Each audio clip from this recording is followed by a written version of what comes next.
ચલો કેમ છો બધા? મજામાં ને? ચલો આજે આપણે એક ઉખાણું પૂછીએ. એવી કઈ જગ્યા છે જ્યાં 100 લોકો જાય છે અને 101 લોકો પાછા આવે છે? નૈતિક?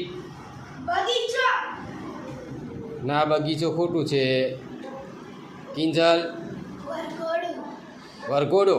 ના, વરઘોડો ના આવે. પાયલ? શમશાન ઘાટ? ના, શમશાન ઘાટ પણ ના આવે. ચલો પૂજા? બજાર? ના, બજાર પણ ના આવે. બોલો પરેશ? ના, શમશાન ભૂમિ ઘાટ પણ ના આવે. ચલો પૂજા? ખુશી? જાન. શું આવે? જાન. જવાબ સાચો છે.